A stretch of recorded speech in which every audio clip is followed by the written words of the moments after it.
There is a moment, just before the sun fully disappears behind the Hindu Kush, when the light inside an Afghan highland home changes in a way that no photograph has ever quite captured. The fire in the hearth drops to a low pulse. The oil lamp on the shelf begins to carry its own weight, casting something warm and amber across the mud walls, across the woven rugs, across the hands of a woman pouring tea into a small ceramic cup that has been used for 30 years and cracked twice and repaired both times. Outside, the temperature is already dropping below freezing. The wind is pressing against the walls. And inside, something that most people looking at this home from the outside would call poverty is actually functioning as one of the most carefully engineered domestic systems on Earth. What you are about to see is not a story about hardship. It is a story about mastery, quiet and invisible, that has survived every attempt to explain it away. The word remote, when applied to these valleys and ridgelines of northeastern Afghanistan, does not mean simply far from a city. It means far from the assumptions that most of the world uses to evaluate a home. No central heating, no electrical grid, no plumbing in the modern sense. And yet families here have lived through winters that regularly touch -20 degrees Celsius, through seasons where the nearest market might be 2 days of walking across ice and rock, through generations of political disruption that repeatedly stripped away every outside support structure. They did not merely survive.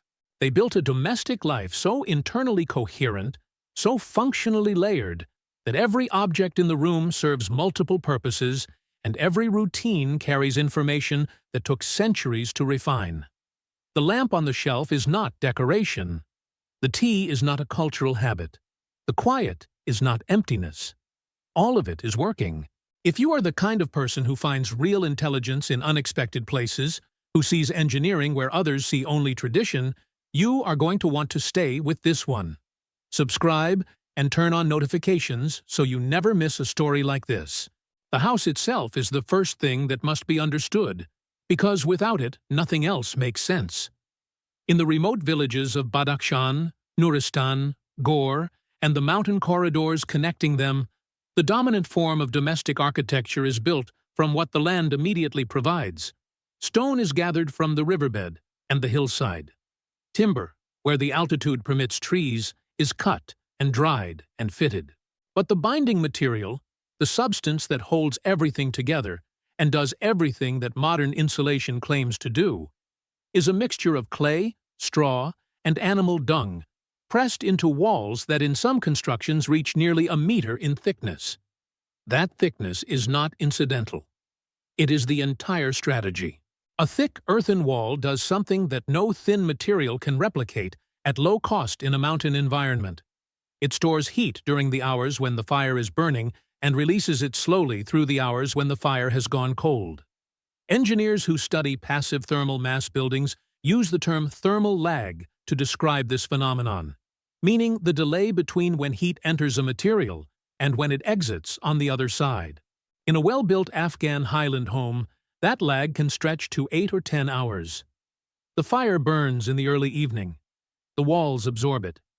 By the middle of the night, when the cold is deepest and the fire has reduced to embers, the walls themselves are still giving heat back into the room. The family sleeping under layered felt blankets is not relying on the fire. They are relying on the walls that remembered the fire. That is the system. It is not primitive. It is physics, applied with precision by people who had no textbook for it. But the walls alone cannot do everything. Walk through the low doorway of one of these homes and pay attention to what you notice first. The ceiling is low, deliberately low. In most rooms of the main living area, a person of average height stands with perhaps 30 centimeters of clearance above their head. Every person who has ever encountered this for the first time, every outsider, every well-meaning development worker who came through with blueprints for taller, airier structures, has perceived this as a limitation, as if the builders simply did not know better, did not think to make the ceiling higher. But the ceiling height is not a limitation. It is a calculation.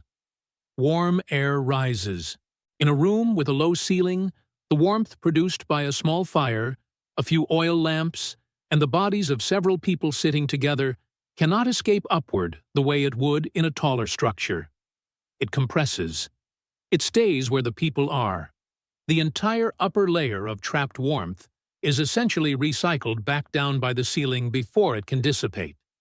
The family is sitting inside a heat retention chamber that they built with mud and intention. The floor is the next surprise. In many of these homes, the floor is not the ground itself, but a raised platform of packed earth or flat stone, elevated several hand widths above the actual ground level, and covered with layered rugs and felt. Cold air, being denser than warm air, sinks and pools against the ground. The raised platform keeps the family's bodies out of the coldest zone of the room. The rugs on top of the platform add insulation between skin and stone. And those rugs, those dense, tightly knotted carpets that outsiders often admire for their patterns and colors, are also serving as the primary floor-level thermal barrier in a home that has no other option. When you look at an Afghan rug and see craftsmanship, you are seeing something true. But you are only seeing half of it. The other half is engineering. Now, inside this room, the lamp. This is where the story begins to reveal something most people never consider. The oil lamp used in remote Afghan households is not a decorative object placed for atmosphere. It is a precise source of controlled, localized, long-lasting light that produces no dependency on any external supply chain. The fuel is typically rendered animal fat or pressed seed oil, both of which are produced within the household economy or obtained through nearby barter networks. The wick is cotton fiber, often twisted to a specific thickness that the woman managing the lamp knows by feel, not by measurement. Too thick a wick, and the flame consumes oil faster than necessary. Too thin, and the light becomes unreliable. The right thickness produces a flame that burns for hours on a very small volume of fuel, and casts exactly enough light for the tasks being performed around it. And this matters more than it might seem, because winter nights at high altitude in northeastern Afghanistan are extraordinarily long. At the winter solstice, darkness can last 17 hours or more. A family managing on limited fuel resources cannot afford to burn through their oil supply in the first weeks of winter. The lamp is rationed, tended, monitored. The woman of the house typically manages it, adjusting the wick as the evening progresses, trimming the burned portion when it begins to produce more smoke than light, moving it to different positions depending on where work is being done. She is not tending a lamp. She is managing a light budget that must last for months. The light itself changes the room in a way that is worth pausing on. Electric light is flat. It fills a room uniformly and treats every surface the same. A single oil lamp in a low-ceilinged earthen room does the opposite.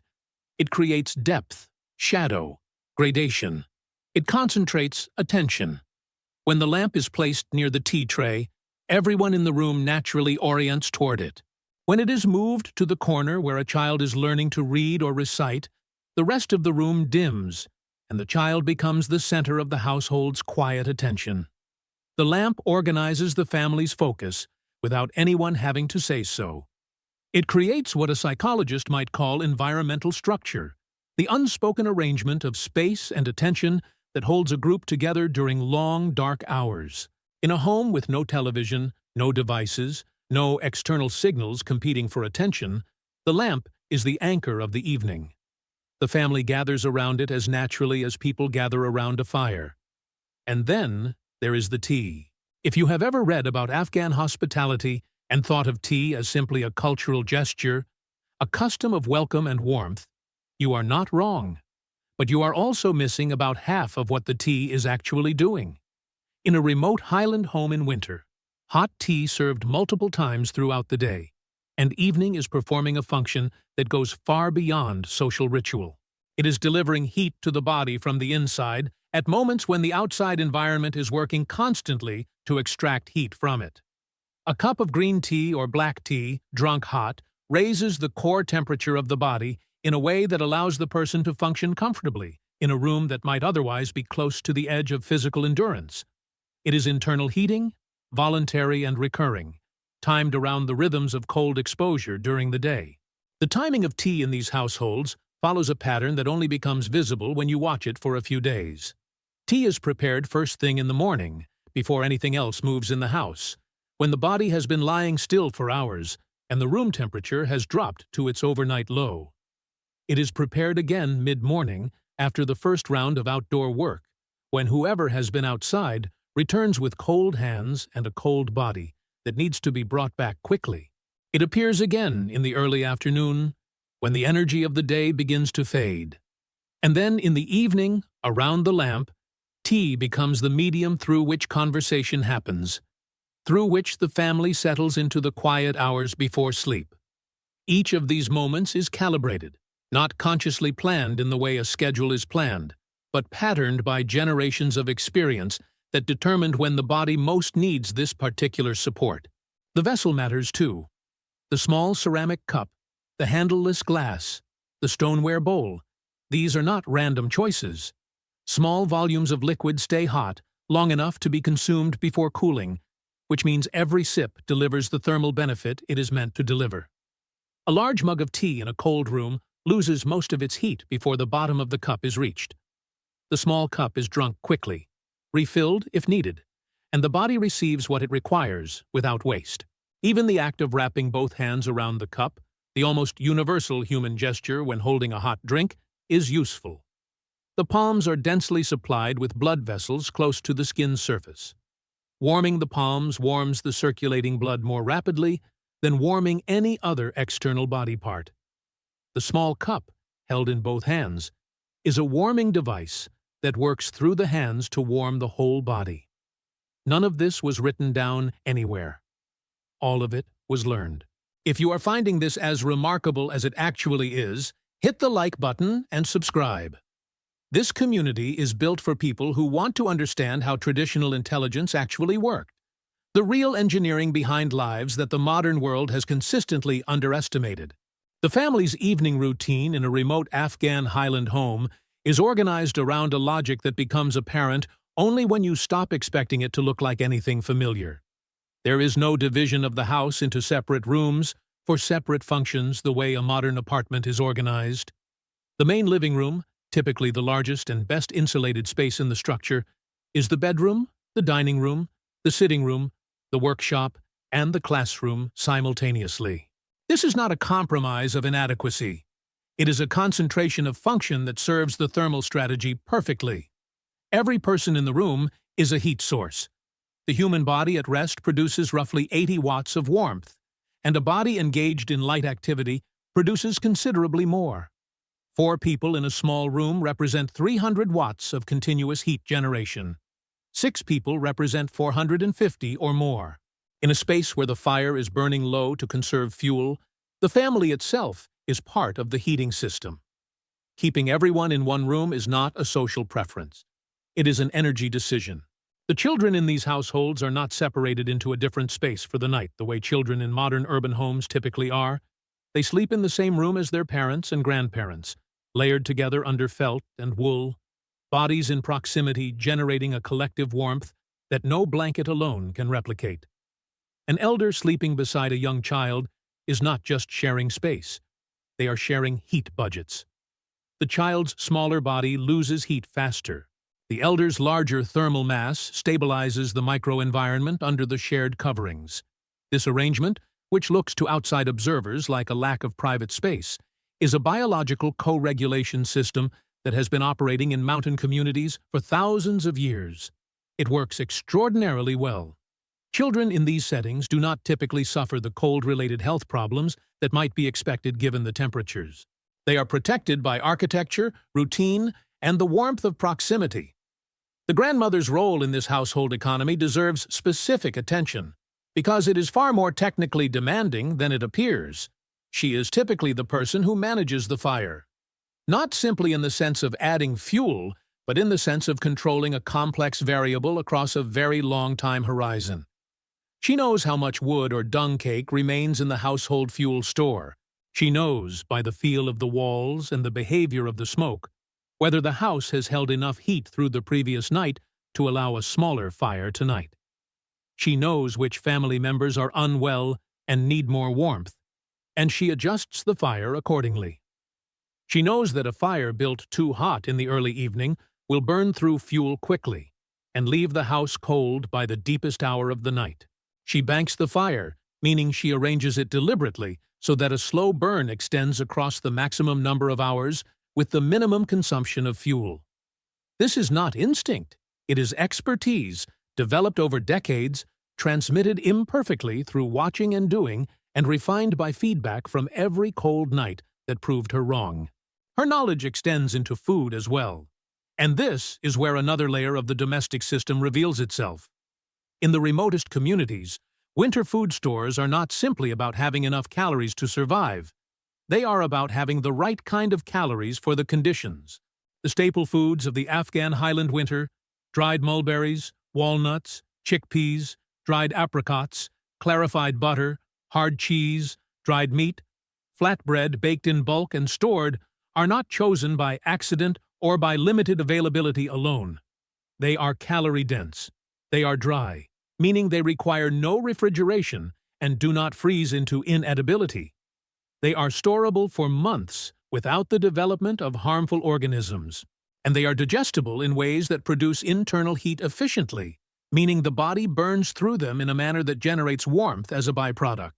Walnuts, for example, are extraordinarily high in fats that the body converts efficiently into thermal energy in cold conditions. Dried mulberries provide rapid sugar that gives quick warmth after cold exposure.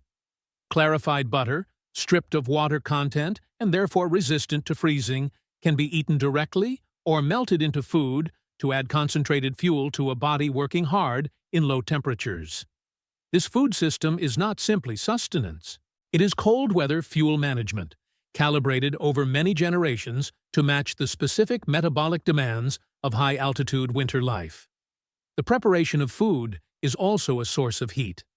Baking flatbread on the clay hearth generates warmth that fills the room for the duration of the cooking. The clay oven retains heat after baking is complete and continues radiating it into the room for hours afterward. In the coldest periods of winter, when outdoor work is minimal and the family is spending most of the day inside, the timing of cooking is adjusted so that the peak heat output of the oven coincides with the coldest part of the afternoon. Cooking is not just cooking. It is also heating, and the schedule reflects both purposes at once. Water is another dimension of this domestic system that is easy to underestimate. At altitude in winter, water sources freeze. The household's relationship with water must therefore be actively managed in ways that people living in warmer climates never need to think about. Snow can be melted, but melting snow requires fuel, and fuel is limited. Water carried from a lower stream must be brought inside and kept from freezing. Containers are placed near the hearth during the coldest hours. The family's tea-making habit is itself partly a water management practice, because boiling water for tea is one of the few daily acts that both purifies it and prevents the stored supply from freezing solid overnight. The kettle on the fire is doing several jobs at the same time, and the family has never needed to write any of it down, because they live it. The social architecture of the evening is worth understanding in its own right. When the lamp is lit, and the tea is poured, and the family settles onto the rugs, a particular quality of shared attention emerges that is difficult to describe to anyone who has not experienced something like it. Stories are told. Prayers are performed. Children recite what they have been learning. Verses, histories, practical knowledge passed orally, because oral transmission has always been the primary educational system in communities where written materials are scarce. An elder might describe a route through the mountains which passes were safe last winter, where the ice formed early, which villages had grain to trade. A child might ask a question about a plant or an animal and receive an answer that has been refined by a dozen generations of careful attention to that exact plant and that exact animal in that exact landscape. The lamp holds all of it together, a small circle of light inside which the transfer of knowledge happens night after night. This is the part of remote family life that modernization efforts have most consistently failed to account for. When outside organizations arrived in these communities with electrification projects, with solar panels and LED lights, The assumption was that more light meant better conditions. In some ways, this was true.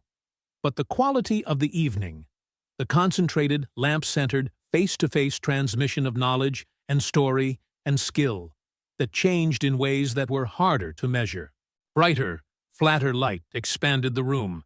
It reduced the natural focal point. It allowed for more individual activity, screens, separate tasks, separated attention. Some families found the change useful. Others noticed that something cohesive about the evening had quietly dissolved. The lamp had been doing more than they realized, and its absence revealed what it had always been doing. Outside the walls, the village itself functions as an extension of the domestic system. The houses in these highland settlements are not randomly positioned. They are clustered, often built with shared walls between neighboring structures, so that each home benefits from the thermal mass of its neighbor. The village is essentially a network of interconnected heat-retaining cells, each one slightly warmer than it would be in isolation, because the cold air cannot reach all surfaces simultaneously. Narrow lanes between houses break the wind before it reaches the walls. A community that arranged itself this way over centuries was not following an architectural master plan. It was following the feedback of experience, building closer to what worked, and gradually abandoning configurations that left people colder. The animals are part of this system too. In the traditional Afghan highland home, the animal quarters, the space where goats and sheep and sometimes cattle are kept through the winter, are often directly adjacent to or below the main living area. This is an arrangement that outsiders have repeatedly described as unhygienic or unplanned. But the animals produce substantial body heat.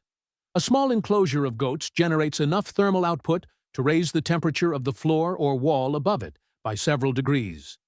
The family above is benefiting from the animals below in a way that requires no additional fuel. The animals, in turn, benefit from a sheltered structure rather than exposure to the open mountain winter. The arrangement is mutual. The family did not build it because someone told them about passive heat transfer. They built it because over generations they noticed that people who lived this way stayed warmer, and people who did not were colder. There is a quality of attention in these homes that visitors almost always remark upon, even visitors who came with no particular admiration for traditional life and no expectation of being moved. It is a quality of presence.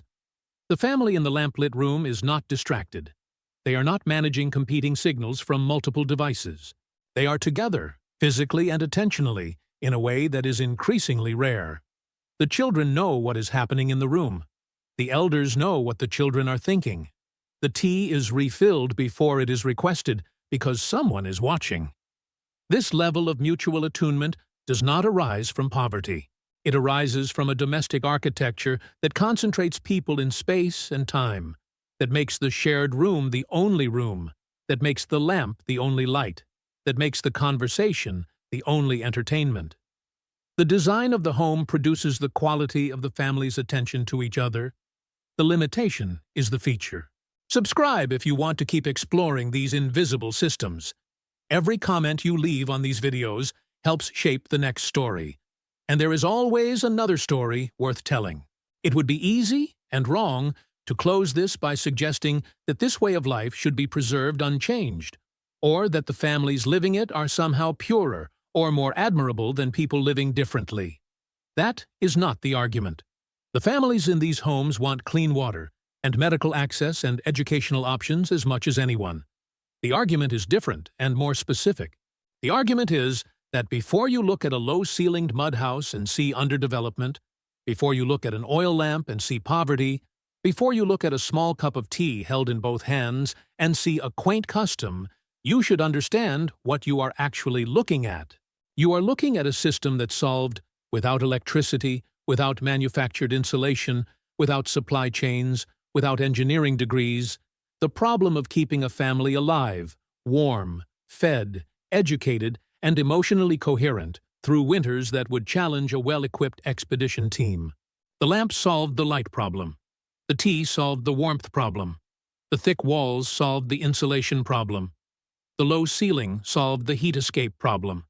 The raised floor solved the cold air problem. The shared room solved the fuel problem. The animals beneath solved the ground temperature problem. The food store solved the calorie problem. The oral evening tradition solved the knowledge transmission problem. Every single element of this domestic life was doing something real, and all of those somethings were connected to each other in a web of mutual function that held the family inside a livable equilibrium when everything outside was trying to end that equilibrium. That is what quiet family life in a remote home in Afghanistan actually is. Not a simpler version of modern life. Not an earlier, undeveloped stage of the same thing. A different and coherent solution, built from different materials, for the same fundamental human problem. How do you protect the people you love? How do you keep them warm and fed and together? How do you hold the night back far enough that the morning comes again? The answers were engineered into every object in that room, into every routine of that day, into every lamp that was lit, and every cup that was filled, and every fire that was banked just low enough to still be burning at dawn. The house knew exactly what it was doing. It always did. If this story changed the way you see something you thought you already understood, leave a comment below and tell me what you want to explore next. Remote homes, survival systems, forgotten architecture, the hidden intelligence of traditional life anywhere on Earth? This channel exists for exactly that. Subscribe, share this with someone who would appreciate it, and we will see you in the next one.